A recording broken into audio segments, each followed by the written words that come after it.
Hello students, welcome to study for civil services. 5 June 2020 का current affairs का ये lecture आप लोग देख रहे हैं। जिस प्रकार से सिविल सर्विसेज में हम लोग को जीएस पेपर 1, 2, 3, 4 देखने को मिलता है, तो यहां पर हम लोग उसी के अकॉर्डिंग न्यूज को कवर करते हैं। सबसे पहले हम लोग पेपर 1 से रिलेटेड टॉपिक्स को डिस्कस करेंगे, then we will move on to paper 2, फिर पेपर 3 की न्यूज को कवर करेंगे। गाइस, लेक्चर को स्टार्ट करने से पहले आपसे एक क्वेश्चन पूछना चाहता हूं, नीचे कमेंट बॉक्स पर इसका आंसर लिखकर बताइएगा तुरंत। काफी इजी क्वेश्चन है कि 5 जून को कौन सा डे ऑब्जर्व किया जाता है। इससे रिलेटेड पहले कई बार सिविल सर्विसेज में क्वेश्चंस आ चुके हैं ऑलरेडी, दोबारा से पूछे जा सकते हैं और काफी इजी चीज है जिसके बारे में आप लोग को ऑलरेडी पता होगा। जिन लोग को पता नहीं है, सर्च करके नीचे कमेंट बॉक्स पर लिखकर बताइए 5 जून को कौन सा डे ऑब्जर्व किया जाता है। जीएस पेपर 1 की पहली न्यूज से हम लोग स्टार्ट करते हैं। बात हो रही है स्पाइक मैके के बारे में। तो इसका फुल फॉर्म पहले जानो। इसका फुल फॉर्म है society for the promotion of Indian classical music and Indian culture amongst youth. तो नाम से ही हालांकि ये चीज क्लियर हो रही है कि एक प्रकार की सोसाइटी है युवाओं की, जो किसके ऊपर काम करती है, इंडियन क्लासिकल म्यूजिक और इंडियन कल्चर को प्रमोट करने के ऊपर काम करती है। मेन टारगेट जो होता है वो इंटेंजिबल इंडियन कल्चरल हेरिटेज को प्रमोट करने के ऊपर होता है। इंटेंजिबल पर हम लोग थोड़ा सा ध्यान देंगे। तो जैसे कि एग्जांपल को लेकर चलें तो यूनेस्को ने 1983 में ताजमहल को यूनेस्को की वर्ल्ड हेरिटेज साइट में ऐड किया था, उसकी लिस्ट में उसने शामिल किया था। तो ताजमहल जो है हम लोग जानते हैं कि एक हेरिटेज साइट है, बट ये टेंजेबल है। टेंजेबल का मतलब वो चीज जो आपको दिखाई दे, जिसको आप छू सको, राइट, तो वो टेंजेबल होती है। बट कुछ ऐसी चीज होती है जो इंटेंजेबल होती है, जैसे कि मेडिटेशन, योगा। अब आप बोलोगे सर हम योगा तो देख सकते हैं लोगों को करते हुए, आप देख सकते हो लोगों को करते हुए योगा, बट वो योगा की जो प्रैक्टिस है वो जब तक आप खुद नहीं करोगे या फिर जब तक आप उस मुद्राओं को नहीं सीखोगे, क्योंकि योगा में भी अलग अलग पोज हम लोग को देखने को मिलते हैं। जैसे कि अगर हम लोग डांस फॉर्म्स की बात करें तो डांस फॉर्म में अलग अलग मुद्राएं हम लोग को देखने को मिलती है, जैसे कि भरतनाट्यम हो गया, कथकली वगैरह हो गया, राइट, समझ लो बातों को। तो उस चीज को आप एक आर्टिस्ट को देख सकते हो डांस को परफॉर्म करते हुए, बट वो एग्जैक्टली डांस किससे बनता है? प्रैक्टिस से। अगर कोई इंडिविजुअल उस प्रैक्टिस को करेगा तब जाकर उस डांस में उसको परफेक्शन मिलेगा, या फिर योगा या मेडिटेशन की प्रैक्टिस के बाद उसको परफेक्शन मिलेगा। ये कुछ ऐसी चीजें होती हैं जिसको आप एक जगह पर प्रोटेक्ट करके नहीं रख सकते। आप एक ह्यूमन को एक जगह पर बंद करके तो नहीं रख सकते, क्योंकि वो तो ऑब्वियस ही बात है कि ह्यूमन का जो है वो लाइफ स्पैन हम लोग को देखने को मिलता है, एक टाइम के बाद उसकी मौत हो जाएगी। जैसे कि अगर बात करें हम लोग ताजमहल को, ताजमहल को आप एक जगह पर, ताजमहल है उसको आप प्रोटेक्ट करके रख सकते हो, कंजर्व करके रख सकते हो, राइट, उसकी देखभाल कर सकते हो। बट इस प्रकार के जो इनटेंजिबल हेरिटेजेस होते हैं उसको आप प्रोटेक्ट करने के लिए ये जरूरी होता है कि उसकी प्रैक्टिस कंटिन्यूटी रहे, उसके बारे में लोगों के बीच में अवेयरनेस क्रिएट होती रहे, नए नए लोग उस प्रैक्टिस को सीखते रहे। Are you understanding the point? Intangible और टेंजिबल में क्या डिफरेंस है मेनली? तो ये चीज हम लोग को यहां पर देखने को मिलती है कि ये इंटेंजिबल इंडियन कल्चरल हेरिटेज को प्रमोट करने के ऊपर टारगेट करती है। ये बेसिकली एक यूथ मूवमेंट हम लोग को देखने को मिलता है, स्पाइक मैके, जिसके बारे में एक जानकारी आप लोग को होनी चाहिए। और इसको स्टैब्लिश किया गया था डॉक्टर किरण सेठ जी के द्वारा 1977 में आईआईटी दिल्ली में। और ये मैंने आपको बताइए कि ये काफी सारे हमारे इंडियन कल्चरल हेरिटेज जो है उसको प्रमोट करने का काम करती है, जैसे कि Indian classical music, classical dance, folk music, yoga, meditation, craft और भी दूसरे जो इंडियन कल्चरल हेरिटेजेस हम लोग को देखने को मिलते हैं। तो उसके प्रमोशन का काम जो है वो इस बॉडी का हम लोग को देखने को मिलता है। और ये बॉडी के बारे में हम लोग क्यों डिस्कस कर रहे हैं? क्योंकि अभी रिसेंटली हमारे ऑनरेबल प्राइम मिनिस्टर ने स्पाइस मैके के इंटरनेशनल कन्वेंशन को एड्रेस किया था। तो दैट्स वाई ये टॉपिक न्यूज में देखने को मिला था। 1 से लेकर 7 जून के बीच में हम लोग को ये स्पाइस मैके का प्रोग्राम जो है वो देखने को मिल रहा है। आप चाहो तो इसको देख सकते हो, क्योंकि ये पूरा ऑनलाइन है। ये इनका यूट्यूब चैनल भी है, स्पाइक मैके ऑफिशियल। यहाँ पर लाइव जो है वो इवेंट्स आज की डेट में चल रहा है। तो अगर आपको कभी टाइम वगैरह मिले तो यहां पर जाकर देखना। मैंने जब देखा था तो जावेद अख्तर साहब जो थे वो ऑनलाइन थे। आप भी शायद देखेंगे तो काफी सारे आर्टिस्ट वगैरह जो है वो आप लोग को ऑनलाइन मिल जाएंगे। ठीक है, तो ये चीज थी गाइस इसके बारे में, जिसकी एक जनरल जानकारी जो है वो आप लोग को पता होनी चाहिए स्पाइस मैके के बारे में। इससे रिलेटेड एग्जामिनेशन में क्वेश्चन पूछा जाए तो आप लोग को ये वाला स्लाइड जो है वो याद रखना है बस। ठीक है, अब बात करेंगे तियानमेन स्क्वायर मास्केयर के बारे में, तियानमेन चौक नरसंहार के बारे में। तो ये क्वेश्चन पूछा जाएगा कि ये कहां पर हुआ था, किस जगह से ये एसोसिएटेड है? तो चाइना बीजिंग से ये एसोसिएटेड है। यहां पर एक चौक में काफी सारे लोगों की हत्या कर दी गई थी चाइनीज ट्रूप्स के द्वारा, चाइनीज सोल्जर के द्वारा। किस चीज के लिए हत्या की गई थी तो वो जानने से पहले ये हुआ क्यों था ये जानना आपके लिए जरूरी है। तो यहां पर गाइस लोगों ने डेमोक्रेसी, लोकतंत्र के लिए एक आंदोलन किया था, एक मूवमेंट किया था लोकतंत्र के लिए। इनमें से ज्यादातर लोग जो थे वो युवा थे, स्टूडेंट्स थे, बेसिकली ज्यादातर लोग जो प्रो डेमोक्रेसी प्रोटेस्टर थे। तो इनकी आवाज को बंद करने के लिए चाइनीज सोल्जर आए और उन्होंने 1989 4 जून को तियानमेन चौक में काफी सारे लोगों की हत्या कर दी थी। हालांकि कोई भी ऑफिशियल डॉक्यूमेंट डेथ टोल से रिलेटेड रिलीज नहीं किया चाइना ने, और आप जानते ही हैं चाइना के बारे में कि ये अपनी ऑफिशियल न्यूज जो है वो कभी रिलीज नहीं करता, चाहे कोरोना वायरस को लेकर हो। कोरोना वायरस में भी आप देख सकते हो कि उसने कितना फेक बताया हुआ है, जितने एक्चुअल में जो केसेस चाइना के अंदर है कोरोना वायरस के, उसको तो उसने ऑफिशियली रिलीज किया ही नहीं। तो इसके बारे में दुनिया जानती है। और ये चाइना की प्रवृत्ति आज की नहीं है, बहुत पुरानी प्रवृत्ति इसकी हम लोग को देखने को मिलती है। इस समय भी इसने कोई ऑफिशियल डेटा रिलीज नहीं किया था कि कितने लोगों की मौत हुई थी, बट काफी सारे मीडिया रिपोर्ट्स में ये आया था और इंटरनेशनल मीडिया ने भी इस चीज को जो है वो कैप्चर किया हुआ था, और रिपोर्ट्स में ये बताया गया था कि हजार नहीं तो कुछ हंड्रेड्स की मात्रा में तो डेफिनेटली लोगों की मौत हुई है। तो ये चीज यहां पर बताई गई है। और अभी रिसेंटली हांगकांग जो है गाइज, ये इस पर श्रद्धांजलि नहीं दे रहा है। 30 सालों में पहली बार ऐसा हुआ है कि हांगकांग ने इस मास इवेंट जो है वो इसको लेकर तियानमेन स्क्वायर मास्केयर को लेकर कंडक्ट नहीं किया। तो ये एक बेसिकली जनरल चीज थी जिसकी एक जानकारी होनी चाहिए। मेनली जो टॉपिक है जो कि एग्जामिनेशन में आ सकता है प्रीलिम्स वगैरह में, तो वो ये हम लोग को देखने को मिल सकता है, क्योंकि मेंस में ये वाला टॉपिक जो है वो नहीं आएगा। ठीक है, अब पेपर 1 से रिलेटेड इतने ही टॉपिक्स थे। Now we will move on to paper 2। Paper 2 की पहली न्यूज में हम लोग बात करेंगे पीएम स्वनिधि के बारे में। तो देखो गाइज, इसका फुल फॉर्म है प्रधानमंत्री street vendors Atmanirbhar Nidhi scheme. आपको पता होगा आत्मनिर्भर भारत के बारे में हम लोगों ने डिटेल में डिस्कस किया हुआ है। हमने बात करी थी कि गवर्नमेंट ऑफ इंडिया जो है वो स्ट्रीट वेंडर्स के लिए भी एक स्कीम लेकर आएगी, जिसमें उनको काफी कम रेट ऑफ इंटरेस्ट में 10,000 रुपए तक का लोन ऑफर किया जाएगा। स्ट्रीट वेंडर्स कौन लोग होते हैं गाइज? जो लोग जो इस प्रकार से ठेले वगैरह में, जो रिक्शा वगैरह जो चलाते हैं, ठेले वगैरह में जो है वो प्रोडक्ट्स अपने बेचते हैं, स्ट्रीट में बैठकर कुछ प्रोडक्ट्स वगैरह बेचते हैं, जैसे कि सब्जी हो गई और भी दूसरे प्रोडक्ट्स वगैरह, राइट। तो छोटे व्यापारी स्ट्रीट वेंडर, यानी कि जो स्ट्रीट वगैरह में काम करते हैं, जैसे हॉकर कॉर्नर पे आप जाते होगे खाना वाना खाने, पता होगा आप लोग को, हॉकर कॉर्नर्स में चाउमीन, नूडल्स और ये सब चीजें हम लोग को देखने को मिलती है। तो वहां पर जो लोग होते हैं जो अपना ठेला लगाए रहते हैं, वेरियस आपको प्रोडक्ट्स देते हैं, राइट, खाने पीने का, तो वो स्ट्रीट वेंडर्स होता है। आई थिंक कि आप लोग को क्लियर हो गया होगा स्ट्रीट वेंडर्स एक्चुअली में क्या कौन लोग होते हैं। तो ये जो स्कीम है इसकी थोड़ी चर्चा करेंगे। तो ये स्कीम को लॉन्च किया गया था ministry of housing and urban affairs के द्वारा।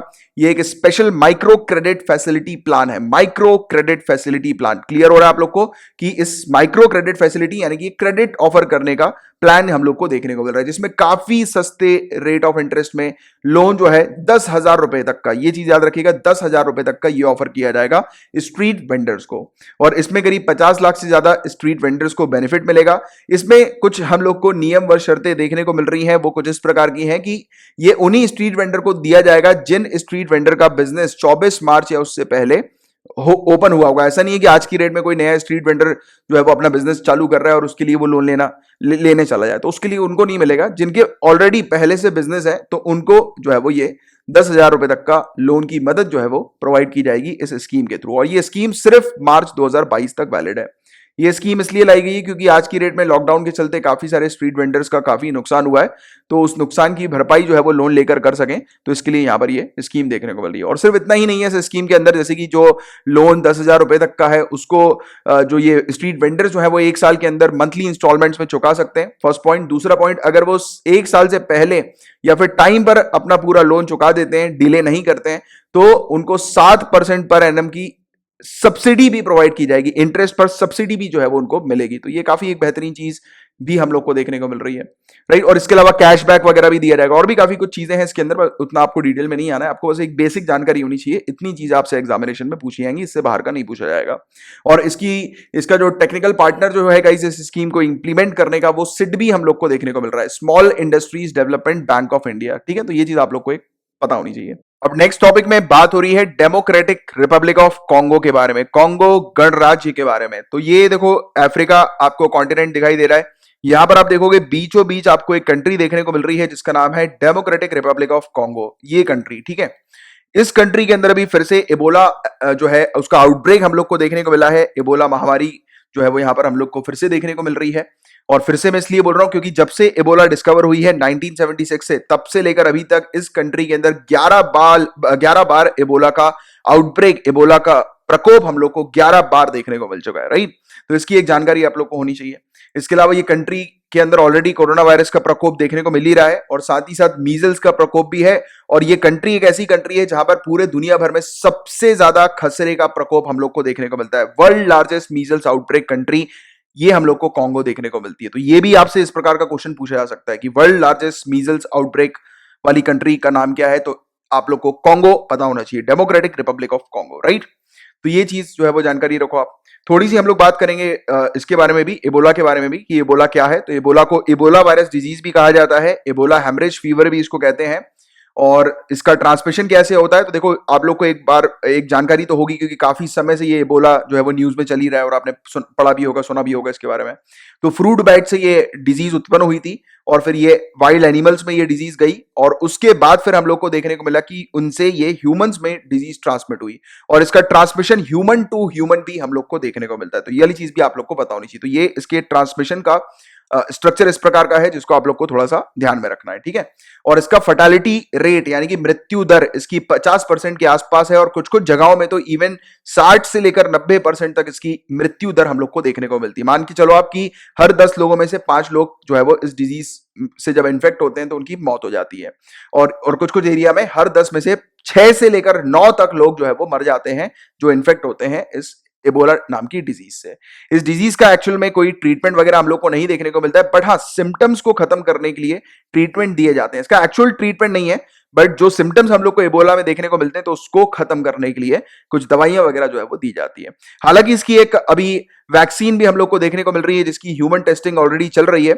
तो इस वैक्सीन का नाम जो है वो RVSV ज़िबॉफ, ये इस वैक्सीन का नाम हम लोग को देखने को मिलता है। तो कभी कभी ये भी क्वेश्चन आ सकता है RVSV ज़िबॉफ जो है वो क्या है, तो याद रखना एक वैक्सीन है जो कि इबोला के लिए दी जा रही है और इसकी अभी टेस्टिंग चल रही है, ठीक है।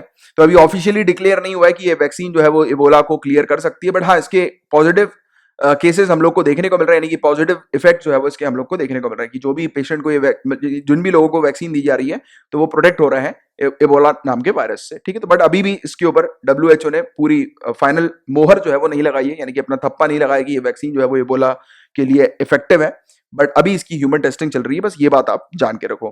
इसके अलावा एबोला वायरस से प्रिवेंट कैसे किया जा सकता है, तो देखो पहली चीज तो यहाँ पर बताई गई है कि मतलब सोशल डिस्टेंसिंग करनी है, वो बहुत सारी चीज जो हम लोग को कोरोना वायरस में ऑलरेडी देखने को मिली है। इसके अलावा जो जैसे कि बैट्स वगैरह हो गए और एनिमल्स वगैरह जो हो गए उनके कॉन्टेक्ट में नहीं आना है। इसके अलावा किसी भी व्यक्ति को अगर कोई किसी प्रकार का घाव होता है तो उसके घाव को नहीं छूना है, उसके घाव में के साथ जो है वो कांटेक्ट नहीं करना है, राइट। या फिर घाव वगैरह ब्लड वगैरह जो होता है ना, ब्लड फ्लूइड, तो उसके साथ कांटेक्ट में नहीं आना है। इसके अलावा कोई डिजीज पर्सन है, कोई मर गया है, राइट, तो कोई जिस व्यक्ति की मृत्यु हो गई उसके ज्यादा नजदीक नहीं आना है, उसके ज्यादा कॉन्टेक्ट में नहीं रहना है। इसके अलावा हाथ धोते रहना है, सैनिटाइज करना है और सब्जियों वगैरह को धोना है। इसके अलावा बॉयल पानी वगैरह पीना है और कुछ भी अगर खाना वाना खाओ तो बॉयल करके यानी कि पका वका के खाना खाओ। इसके अलावा कपड़े भी धो रहे हो तो वो बॉइल्ड वाटर में कपड़े धो। तो ये चीज जो है वो इसके प्रिवेंशन हम लोग को देखने को मिलते हैं और इसके अभी प्रिवेंशन ही है, क्योर तो इसका है नहीं, सेम कोरोना वायरस की तरह ही, जैसे कि कोरोना वायरस का भी नहीं है, है ना। तो ये था गाइस इबोला से रिलेटेड पूरी चीजें। अब हम लोग बात करेंगे चैंपियंस पोर्टल के बारे में। तो हमारे ऑनरेबल प्राइम मिनिस्टर ने लॉन्च की है टेक्नोलॉजी पोर्टल चैंपियंस को। चैंपियंस का फुल फॉर्म है creation and harmonious application of modern process for increasing the output and national strength. हालांकि ये चैंपियंस पोर्टल जो है गाइस, इसका जो मेन ऑब्जेक्टिव है, मेन पर्पस है, वो micro small and medium enterprises को एम्पावर करने का है। तो ये चीज हम लोग को देखने को मिल रही है। ये टारगेट कर रहे हैं कि नेशनल और इंटरनेशनल चैंपियंस बन पाए micro small and medium enterprises. इसमें टारगेट ये है इस पोर्टल का कि जितने भी छोटे MSME हैं उनको बड़ा बनाया जा सके, उनकी प्रॉब्लम्स जो है वो सॉल्व की जा सके, उनको एनकरेज किया जा सके, उनको सपोर्ट किया जा सके, उनकी हेल्प की जा सके और उनको एक बड़ी इंटरप्राइजेस में कन्वर्ट किया जा सके, राइट, और उनको नेशनल और इंटरनेशनल चैंपियंस बनाया जा सके। तो ये बेसिकली MSME को एम्पावर करने के लिए, MSME को सशक्त करने के लिए ये पोर्टल हम लोग को देखने को मिल रहा है, जो कि अभी रिसेंटली हमारे ऑनरेबल प्राइम मिनिस्टर ने लॉन्च किया है, ठीक है। तो इसके बारे में एक जानकारी आप लोग को रखनी है। अब आगे की बात करें, एंटीफा हम लोग को USA में देखने को मिल रहा है। तो ये क्या है इसकी हम लोग बात करेंगे। और USA में अभी आप लोग को पता होगा, काफी ज्यादा न्यूज में आप लोग देख रहे होंगे कि USA में सड़कों पर लोग जो है, USA के सिटीजन जो है वो निकल आए हैं, तोड़फोड़ उन्होंने मचा के रखी हुई है, मॉल्स वगैरह को लूट रहे हैं वो, मतलब इस प्रकार की चीजें हम लोग को यहाँ पर USA के अंदर देखने को मिल रही है। बहुत बुरी स्थिति हो चुकी है USA में। वो स्थिति होने का कारण जो है गाइस वो ये इस प्रकार का, आपने न्यूज वगैरह देखी भी होगी और वीडियो वगैरह भी देखा होगा जॉर्ज फ्लॉयड का। ये एक व्यक्ति है गाइस, ये बेसिकली एक अफ्रीकन अमेरिकन इंसान हम लोग को देखने को मिला था, जिसको पुलिस ने अपनी कस्टडी में रखा था और पुलिस वाले ने इसके गले के ऊपर अपना पैर रखा और उसको दबा दिया। और हालांकि वीडियो भी है, बहुत ही खतरनाक टाइप का वीडियो है, इंसानियत के नाम पर सब कुछ जो है वो पूरी दुनिया भर में खत्म होता जा रहा है। जैसे कि आपने अभी वो एलिफेंट का देखा होगा कि कुछ बेकार टाइप के लोग जो थे उन्होंने एलिफेंट को अनानास के अंदर क्रैकर्स रख के उसको खिला दिया और वो उसकी मौत हो गई, और वो प्रेग्नेंट एलिफेंट थी। तो ये इस प्रकार की इंसानियत आज की डेट में मरती जा रही है। और यहाँ पर भी एक पुलिस वाले ने एक तरह से रेशियल डिस्क्रिमिनेशन यहाँ पर हुआ। एक ब्लैक और व्हाइट का जो रेशियल डिस्क्रिमिनेशन जो हम लोग को देखने को मिलता है, तो ये ब्लैक पर्सन था, तो इसको व्हाइट ने, अमेरिकन ने उसको नीचे जमीन पे लेटाया, उसके गले पर अपना जूता रखा और उसको प्रेस किया। और वो कह भी रहा था कि मुझे सांस नहीं ले पा रहा हूं, मैं सांस नहीं ले पा रहा हूं, पर उसने उसकी एक ना सुनी और उस बंदे की मौत हो गई। आप सोचो कितनी इनह्यूमन चीजें हम लोग को यहाँ पर देखने को मिल रही है। और इस प्रकार की चीजें आपसे जीएस पेपर 4 में भी पूछी जाएगी, तो उसके लिए भी आप प्रिपेयर करके रखो अपना, ठीक है। क्योंकि जैसे कि एलिफेंट को लेकर एक जीएस पेपर 4 में टॉपिक आ सकता है, इंसानियत को लेकर, ह्यूमैनिटी को लेकर आ सकता है। तो आप ये सब कुछ इवेंट्स जो है वो करंट अफेयर से लिंक करते हुए आप अपने आंसर में मेंशन करेंगे। Got it. तो इसी को लेकर हम लोग को एक नेशन वाइड प्रोटेस्ट जो है वो यहाँ पर देखने को मिल रहा है अमेरिका के अंदर। व्हाइट हाउस के सामने भी लोग चले गए थे, इवन डोनाल्ड ट्रंप को बंकर में जाना पड़ा डर के मारे, क्योंकि वहां पर उन्होंने आग वाग लगा दी थी, जो गवर्नमेंट व्हीकल्स जो है उनको जला दिया था, उनको तोड़फोड़ कर दिया था। तो बड़ी खराब स्थिति यूएसए में देखने को मिली। और यूएसए में बहुत ही गंभीर कर्फ्यू लगाया गया है। कहा जा रहा है कि 1968 के बाद से लेकर अभी तक इतना गंभीर कर्फ्यू लगा है और इतने बुरे दंगे हम लोग को यूएसए में देखने को मिले। 1968 में जब एक सिविल राइट एक्टिविस्ट जो था मार्टिन लूथर किंग जूनियर, तो इसकी हत्या की गई थी। तो उसके बाद फिर वहां पर एक वॉलेंट प्रोटेस्ट यूएसए में देखने को मिला था। तो उसी से इसको कंपेयर करते हुए बताया जा रहा है आज की डेट की स्थिति जो यूएसए में हम लोग को देखने को मिल रही है, राइट। और एंटीफा क्या है? तो ये एक प्रकार का ग्रुप है, इसका फुल फॉर्म है एंटी फासिस्ट। एंटी फासिस्ट जो है वो इसका फुल फॉर्म हम लोग को देखने को मिलता है। ये ना ही एक कोई ऑर्गेनाइजेशन है, ना ही इसमें कोई लीडर हम लोग को देखने को मिलता है। ये एक प्रकार का सिंपल ग्रुप है, ना इसमें कोई डिफाइंड स्ट्रक्चर है कि किस प्रकार के लोग आएंगे, कौन सी मेंबरशिप के लोग रहेंगे, ऐसा कुछ नहीं। ये बेसिकली आप कह सकते हो कि एक लोगों का ही एक ग्रुप है, राइट, जिनका मोटिव जो होता है वो एक सिंगल हम लोग को देखने को मिलता है। यहां पर रेसिज्म के अगेंस्ट जो है वो मोटिव हम लोग को देखने को मिल रहा है सिटीजन्स का। और ये एंटीफा जो हम लोग को देखने को मिल रहा है, काफी डिकेड से ये यूज किया जाता है। और इसका हालांकि टर्म की अगर हम लोग बात करें कि एंटीफा जो टर्म है, ये जो हम लोग सुनते हैं एंटीफा, ये नाजी जर्मनी के समय पर उपयोग में लाया गया था। तो इसलिए इसको नाजी जर्मनी से लिंक किया जाता है और कहा जाता है कि जर्मन एंटीफा से ये एंटीफा टर्म जो है वो बोरो किया गया है। तो ये इस प्रकार की चीजें हम लोग को यहाँ पर देखने को मिलती है। अब देखो, फासिज्म एक ऐसा टॉपिक है गाइस जिसको आप लोग को थोड़ा सा डिटेल में पढ़ना भी जरूरी है सिविल सर्विसेज के लिए, और जो जिनको ऑप्शनल पीएसआईआर होगा उनके लिए तो डेफिनेटली पढ़ना ही पढ़ना है। और वर्ल्ड हिस्ट्री में फासिज्म, नाजिज्म, ये सब टॉपिक अक्सर पूछे जाते हैं। तो इसलिए ज्ञान सर ने ये लेक्चर बनाया हुआ है, ये स्टडी फॉर सिविल सर्विसेज जो हमारा मेन चैनल है, वहां पर आप जाइए, वहां पर आप जाके देखेंगे तो ये फासिज्म नाजिज्म के ऊपर एक प्रॉपर ज्ञान सर के द्वारा बनाया गया आपको लेक्चर मिलेगा 33 मिनट का। इस प्रकार का उसका थंबनेल होगा। तो आप सर्च कीजिएगा फासिज्म लिखिएगा और उसके बाद स्टडी फॉर सिविल सर्विसेज लिख दीजिएगा, तो आपको ये वाला वीडियो जो है वो मिल जाएगा। तो इस वीडियो को एक बार जाकर देख लीजिएगा, तो आपको वर्ल्ड हिस्ट्री का एक टॉपिक जो है वो फिनिश कर लोगे आप। क्योंकि ये जो टॉपिक है नासिज्म फासिज्म का, ये समझना भी बहुत इंपॉर्टेंट है और ये अक्सर एग्जामिनेशन में, मेंस में जो है वो पूछा जाता है, ठीक है। तो ये एक जानकारी आप लोग को होनी चाहिए इस इवेंट से रिलेटेड, ठीक है, जो हम लोग को यूएसए में देखने को मिला है। अब बात करें एफएसडीसी के बारे में, financial stability and development council के बारे में। ये एक नॉन स्टैट्यूटरी एपेक्स काउंसिल हम लोग को देखने को मिलती है, जो कि मिनिस्ट्री ऑफ फाइनेंस के अंडर आती है। अब नॉन स्टैट्यूटरी क्या है? स्टैट्यूटरी के बारे में तो आप लोग जानते हैं कि वो बॉडी जो कि किसी कानून के द्वारा बनाई गई हो। कॉन्स्टिट्यूशनल बॉडी, जो बॉडी हम लोग को कॉन्स्टिट्यूशन में देखने को मिलती है, कॉन्स्टिट्यूशन को अमेंड करके बनाई जाती है, राइट, तो वो कॉन्स्टिट्यूशनल बॉडी होती है। इसके अलावा नॉन स्टैट्यूटरी बॉडी कौन सी होती है? वो बॉडी अगर किसी कोर्ट के प्रीवियस डिसीजन के ऊपर बेस बनाई जाती है या किसी एग्जीक्यूटिव ऑर्डर के थ्रू बनाई जाती है, तो that is called non statutory body. ये चीज भी क्लियरिटी रखो, कभी कभी आपसे ये भी पूछ लिया जा सकता है पेपर 2 में, पॉलिटी में, राइट। अब देखो गाइस, ये जो है वो एक एग्जीक्यूटिव ऑर्डर के थ्रू 2010 में कॉन्स्टिट्यूट की गई थी। 2008 में कमेटी हम लोग को रघुराम राजन जी की देखने को मिली थी, रघुराम राजन कमेटी। रघुराम राजन जी जो हेड थे इस कमेटी के, आपको पता होगा रघुराम राजन जी जो है गाइस, ये हमारे फॉर्मर आरबीआई के गवर्नर भी रह चुके हैं और काफी फेमस पर्सनालिटी हैं। इनको आप फॉलो किया करो सोशल मीडिया वगैरह में, और इनके जो डिसीजन वगैरह जो होते हैं या फिर इनके जो 4 विजन जो होता है, यानी कि आने वाले समय में इकोनॉमी कैसी होने वाली है, तो उसको वो पहले से जो है वो काफी इस प्रकार की एनालिसिस करके बताते हैं कि आगे चल के वो चीज सही होती है। मैं काफी समय से इनको फॉलो करता आ रहा हूं और इनको आप भी फॉलो किया करो, क्योंकि इनकी बातें जो होती हैं वो काफी शानदार होती हैं, जिनको आप मेंस वगैरह में भी उपयोग कर सकते हैं। तो फाइनेंशियल सेक्टर रिफॉर्म को लेकर रघुराम राजन कमिटी जो है वो हम लोग को देखने को मिली थी, और ये जो कमिटी है गाइस इसी के रिकमेंडेशन के आधार पर एफएसडीसी बनाई गई थी। अब देखो एफएसडीसी क्या है एग्जैक्टली, इसके नाम से हम लोग को चीजें क्लियर हो गई है। ये एक ऐसा काउंसिल है जो कि फाइनेंशियल स्टेबिलिटी और डेवलपमेंट के ऊपर काम करता है। हमारी कंट्री की जो इकोनॉमी है उसको स्टेबल करने पर काम करता है, इकोनॉमी को स्ट्रेंथन करने पर काम करता है। तो ये काउंसिल का मेजर ऑब्जेक्टिव हम लोग को देखने को मिलता है। और अभी ये टॉपिक न्यूज में इसलिए आया क्योंकि अभी इसकी मीटिंग हम लोग को देखने को मिली थी, और ऑब्वियस ही बात है, स्वाभाविक सी बात है कि मीटिंग जो है वो किस पर्पस के लिए हुई थी कि जो इकोनॉमी हमारी कोरोना वायरस को लेकर, लॉकडाउन को लेकर जो अनस्टेबल हो गई है, तो उसको कैसे रिवाइव करना है, तो उस पर हम लोग को बातचीत देखने को मिली थी, और वीडियो कॉन्फ्रेंसिंग के थ्रू इसकी मीटिंग अभी कंडक्ट की गई थी। इसमें थोड़ी सी और अगर हम लोग बात करें, जैसे कि इसके हेड जो है गाइस वो हमारे ऑनरेबल फाइनेंस मिनिस्टर हम लोग को देखने को मिलते हैं। इसके मेंबर्स की बात करें तो काफी सारे आईएएस ऑफिसर्स इसके मेंबर होते हैं।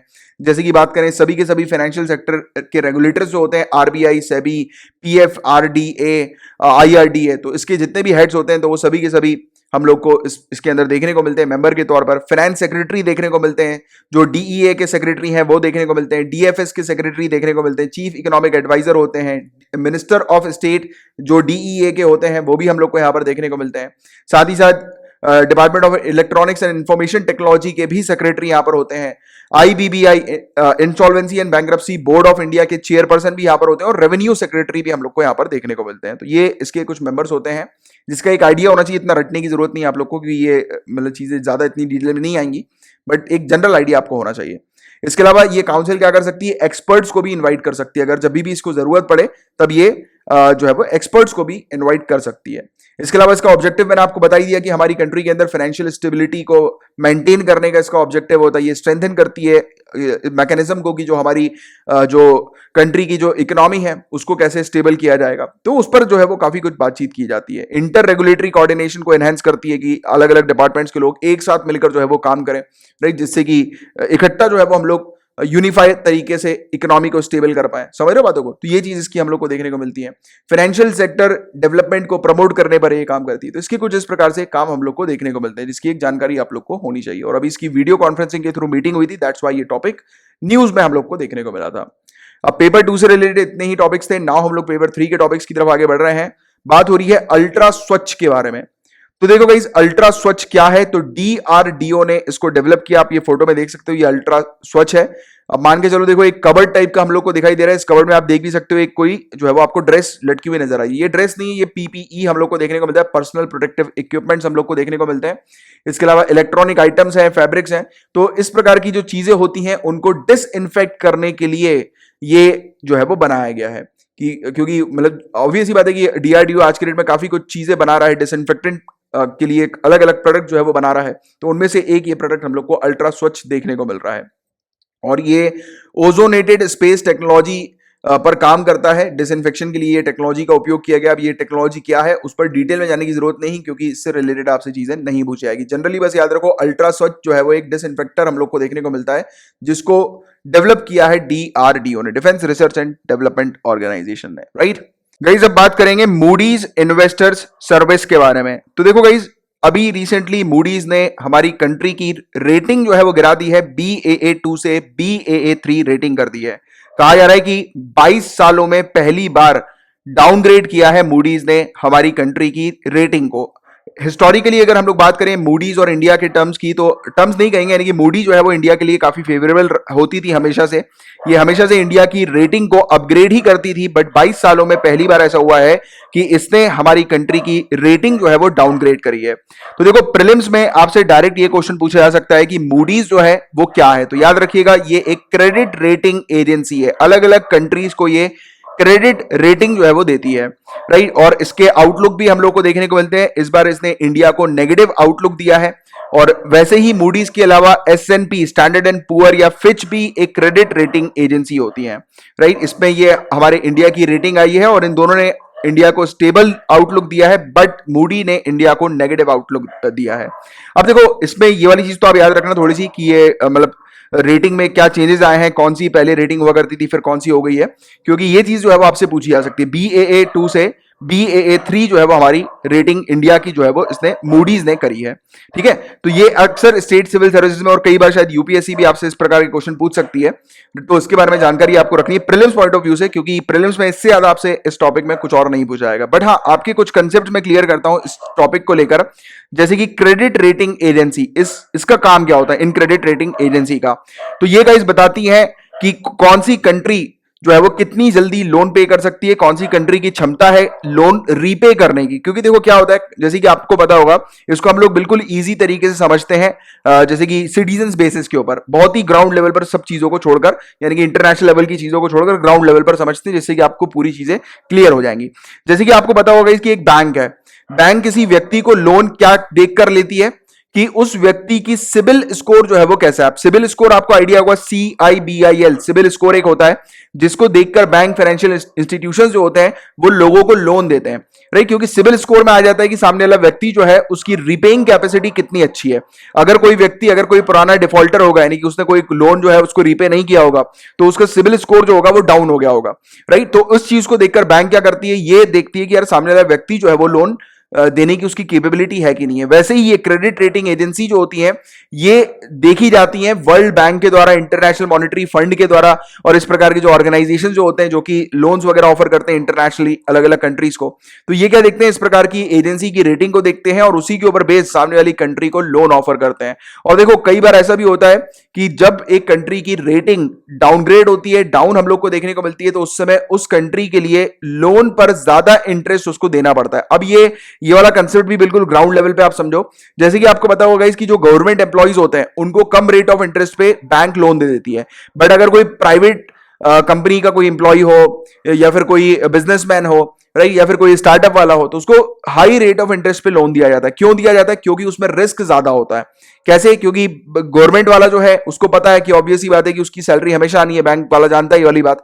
बट अगर कोई दुकानदार है तो बैंक वाले को ये श्योरिटी नहीं है कि ये इसको अगर हम लोग लोन देंगे तो वो रीपे कर पाएगा कि नहीं कर पाएगा टाइम पे, इसलिए उसका रेट ऑफ इंटरेस्ट जो होता है वो थोड़ा सा हाई होता है as compare to government employees. क्योंकि गवर्नमेंट एम्प्लॉय के पास सिक्योरिटी होती है और इनके पास जो होती है वो सिक्योरिटी थोड़ी कम होती है, राइट।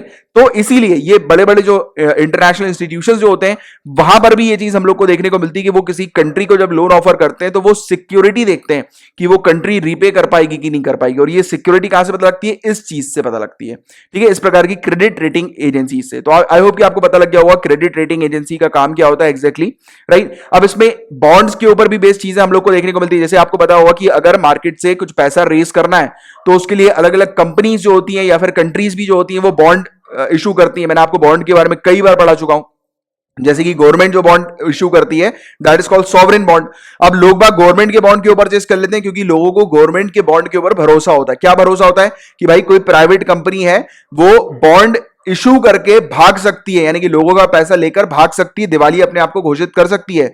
बट अगर कोई व्यक्ति सरकार का बॉन्ड लेगा या सरकारी बॉन्ड लेगा तो उस व्यक्ति के ऊपर श्योरिटी होती है कि हाँ यार सरकार जो है वो भागेगी नहीं, सरकार उसका पैसा जो है वो देगी। तो गारंटी हम लोग को यहां पर देखने को मिलती है।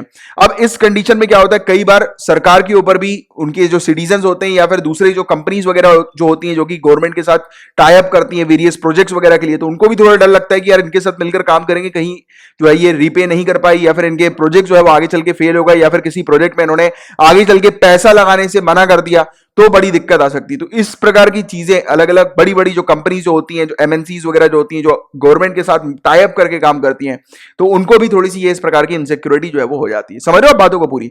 तो इस बार ये हमारी जो आउटलुक जो आया है वो नेगेटिव आया है और रेटिंग जो है वो डाउनग्रेड हुई है। अब रेटिंग इतनी डाउनग्रेड हुई है गाइस कि आप देख सकते हो यहां पर बकायदा कि मोडी हमारी जो रेटिंग है ये Baa3 हम लोग को देखने को मिल रही है। और मूडीज के अंदर आप देख सकते हो कि इसके बाद से जो अब ये लाइन जो दिखाई दे रही है ना, इसके बाद से जो रेटिंग आती है आप वो समझ लो कि वो रेटिंग ऐसी कंट्रीज को दी जाती है जो कंट्रीज जो मान के चलो कि मतलब फ्रॉड टाइप की है, यानी कि वो लोन लेकर लोन नहीं चुकाती या फिर वो लोन में उनका काफी डिले होता है, राइट। तो ये इस प्रकार की चीजें आ जाती हैं। तो इंडिया जो है वो इस लेवल पे आ चुका है जो कि काफी चिंताजनक बात हम लोग को देखने को मिल रही है। और हालांकि इसने मूडीज ने क्लियर ये कर दिया कि कोरोना वायरस के चलते ये इसकी रेटिंग नहीं है, कोरोना वायरस को देखकर इसने रेटिंग नहीं ली है। इसने इंडिया के प्रीवियस फाइनेंशियल टर्म्स को देखा या फिर प्रीवियस फाइनेंशियल पॉलिसीज को देखा, उसके ऊपर आधारित इसने ये इंडिया की रेटिंग जो है वो डाउनग्रेड करी है। ठीक है, तो ये चीज भी क्लियर रखना। अगर क्वेश्चन आपसे पूछा जाए कि क्या कोरोना वायरस के कारण ये इंपैक्ट देखने को मिला है, तो कुछ हद तक आप कह सकते हो, बट देखो पूरी तरह से नहीं, क्योंकि मूडीज ने ये चीज क्लियर कर दी कि कोरोना वायरस को देखते हुए इन्होंने ये चीज पॉलिसी जो है वो नहीं बनाई थी। इन्होंने मेनली जो ध्यान रखा था वो इंडिया की जो पुरानी जो उनकी पॉलिसीज थी उसको देखते हुए रखा था, और इसने बकायदा रीजंस भी दिए हुए कि क्या वजह है इंडिया की डाउनग्रेड होने की। तो इसने बताया कि इंडिया के अंदर इकोनॉमिक रिफॉर्म जो है उसका इंप्लीमेंटेशन 2017 से काफी कम हुआ है, काफी वीक इंप्लीमेंटेशन हम लोग को इकोनॉमिक रिफॉर्म्स का देखने को मिला है। दूसरी बात, लो इकोनॉमिक ग्रोथ हमारे इंडिया में देखने को मिली है। आप कंटिन्यूस देखते आ रहे हो कि इंडिया की जीडीपी है, ग्रॉस डोमेस्टिक प्रोडक्ट जो है, उसमें हम लोग को डाउनफॉल काफी समय से देखने को मिल ही रहा है। इसके अलावा अगर हम लोग बात करें, जैसे कि आपको पता होगा, स्टेट गवर्नमेंट्स भी जो है, आपने अलग अलग प्रोजेक्ट देखे होंगे अलग अलग स्टेट गवर्नमेंट के, कि उन्होंने दूसरी कंट्री के साथ मिलकर टाई अप किया है, उनसे लोन लिया है, या फिर अलग अलग जो ऑर्गेनाइजेशन जो होते हैं उससे लोन लिया गया है स्टेट गवर्नमेंट के द्वारा। सेंट्रल गवर्नमेंट ने तो लिया है, स्टेट गवर्नमेंट ने भी लिया है। तो यहां पर अगर कोई जैसे कि अब इसको भी हम लोग बिल्कुल ग्राउंड लेवल की बात करें, तो आपको पता होगा गाइस कि जो इंसान ज्यादा अपने क्रेडिट कार्ड्स का उपयोग करता है या फिर जो इंसान ज्यादा लोन लेता है, तो उसकी भी जो सिबिल स्कोर जो है वो गिरता है, राइट। अगर आप अपने क्रेडिट कार्ड को बहुत बार उपयोग करोगे, पूरा का पूरा क्रेडिट कार्ड जो है, जैसे कि आपके क्रेडिट कार्ड की लिमिट जो है वो 1 लाख रुपए, और आप हर महीने जो है उससे 1 लाख रुपए का ट्रांजेक्शन करोगे और उसकी ईएमआई बनाओगे, क्योंकि क्रेडिट कार्ड में आपको पता होगा ईएमआई के भी ऑप्शन आते हैं, तो उसमें क्या होगा कि यहां पर जो जैसे कि सिबिल जो स्कोर होता है वो आपका डाउनग्रेड क्यों हो जाएगा, क्योंकि उनको पता लग जाएगा कि आप जो है, आपके पास जो है वो मतलब रीपे करने की कैपेसिटी नहीं है। आप एक बार लोन ले रहे हो, आप क्रेडिट ले रहे हो, बट उसके बाद फिर आप उसकी ईएमआई बना रहे हो क्योंकि आप उसको रीपे नहीं कर पा रहे हो, राइट। तो यही चीज होती है, अगर कोई ज्यादा लोन लेता है तो उसमें भी उसकी रेटिंग जो है वो डाउनग्रेड होती है। और यहां पर हम लोग देख रहे हैं कि इंडिया ने काफी ज्यादा लोन जो है वो लिया है, और ना ही सिर्फ इंडिया की सेंट्रल गवर्नमेंट ने बल्कि स्टेट गवर्नमेंट ने भी काफी ज्यादा लोन्स जो है वो अलग अलग प्रोजेक्ट्स के लिए लिया है, अलग अलग ऑर्गेनाइजेशन से लिया है। तो ये चीज हम लोग को देखने को मिल रही है। तो ये भी एक वजह जो है वो इसने मूडीज ने बताई है इंडिया की रेटिंग को डाउनग्रेड होने की, राइट। इसके अलावा फाइनेंशियल सेक्टर में स्ट्रेस हम लोग को देखने को मिल रहा है, जैसे कि आपको पता होगा बैंक्स वगैरह के अंदर नॉन परफॉर्मिंग एसेट्स हम लोग को बहुत ज्यादा देखने को मिले। काफी सारे जो जैसे कि विजय माल्या और नीरव मोदी जैसे लोग बड़ा बड़ा घोटाला करके भाग गए, राइट। तो ये सब नुकसान हमारे फाइनेंशियल सेक्टर के अंदर हम लोग को देखने को मिला है, राइट। तो ये भी एक वजह जो है वो बड़ी बताई गई है। तो इसके कारण से हमारी कंट्री की जो रेटिंग है वो डाउनग्रेड हुई। आई होप कि आपको जो पूरे कंसेप्ट जो है वो इससे रिलेटेड क्लियर हो गए होंगे, और ये हमारा आज का लास्ट टॉपिक था।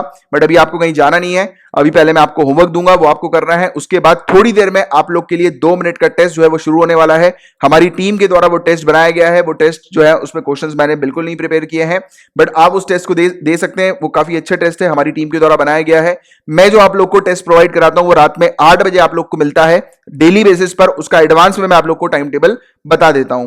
और आज जो है वो आखिरी टेस्ट है, 5 जून तक का मैंने आपको टेस्ट प्रोवाइड कराने का टाइम टेबल दिया था। और आज जो है देखते हैं कि यूपीएससी जो है वो कब बताती है कि मतलब जो यूपीएससी सिविल सर्विसेज की डेट कब आने वाली है, तो उसके अकॉर्डिंग मैं आपको नया टाइम टेबल फिर बना के दूंगा, फिर आप प्रिपेयर करेंगे, ठीक है, आगे चल के।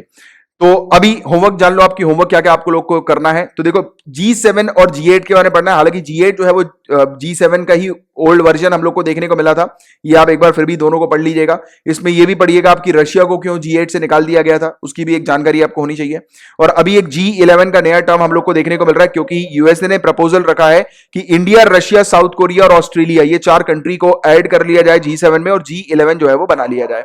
तो G7 के बारे में एक आइडिया होना चाहिए, और G11 का प्रपोजल के बारे में भी आपको एक जानकारी होनी चाहिए। इसके अलावा NPCI, national payment corporation of India, और भीम ऐप के बारे में आपको पता होगा, मनी ट्रांसफर करने की ऐप हम लोग को देखने को मिलती है, भारत इंटरफेस फॉर मनी।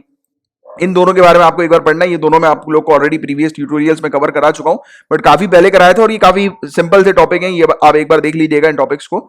और अभी ये टॉपिक्स दोनों न्यूज में इसलिए आए हैं, वो भी जानकारी आप ले लो करंट अफेयर्स की, कि अभी रिसेंटली एक रिपोर्ट हम लोग को सामने देखने को मिली है, सिक्योरिटी रिसर्चर्स की रिपोर्ट सामने आई है, जिन्होंने आरोप लगाया है कि भीम पेमेंट एप्लीकेशन से, जो भीम की जो ऐप है, उससे काफी सारे लोगों के डेटा जो है वो चोरी हुए हैं, लीक हुए हैं।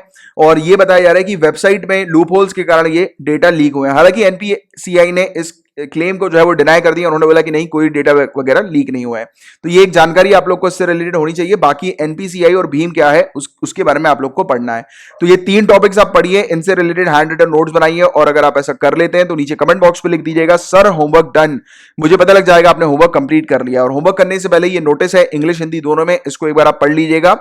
और अगर आप सिविल सर्विसेज की तैयारी कर रहे हैं तो हमारे पास पेड कोर्सेज अवेलेबल हैं जहां पर कंप्लीट तैयारी करवाई जाती है, तो आप पेड कोर्सेज को ज्वाइन कर सकते हैं। और जिन भी बच्चों को इस लेक्चर की पीडीएफ चाहिए या फिर जो 8 बजे रात में मैं आप लोग को daily current affairs daily test series provide कराता हूं, तो उसकी भी अगर आपको पीडीएफ चाहिए, और साथ ही साथ आप लोग को और भी जो हमारे चैनल पे दूसरे करंट अफेयर्स आते हैं जैसे कि मंथली करंट अफेयर्स हो गए, और भी काफी सारी मैगजीन्स वगैरह आती हैं, तो उनका पूरा करंट अफेयर्स का एक कंपाइलेशन वाला जो हमारा एक ग्रुप है, जहां पर एक ग्रुप में सिर्फ आपको पूरे करंट अफेयर्स की ही पीडीएफ प्रोवाइड की जाती है, तो वो भी अलग से एक स्पेसिफिक ग्रुप हम लोगों ने बना के रखा हुआ है। अगर आपको उस ग्रुप को भी ज्वाइन करना है तो भी आप इस नंबर पर कांटेक्ट करके उस ग्रुप को ज्वाइन कर सकते हैं और उससे रिलेटेड जानकारी हासिल कर सकते हैं, और काफी अफोर्डेबल मतलब प्राइस में वो ग्रुप जो है वो आप लोग को मिल जाएगा, राइट। और ये टेलीग्राम की एप्लीकेशन पर जाकर इन यूजर नेम को आप सर्च करेंगे तो आपको हमारा फ्री टेलीग्राम ग्रुप मिल जाएगा, जहां पर हम लोग आपको फ्री में स्टडी मटेरियल्स प्रोवाइड कराते हैं एंड लेक्चर्स की नोटिफिकेशन अपडेट्स भी आपको वहीं पर मिल जाती है।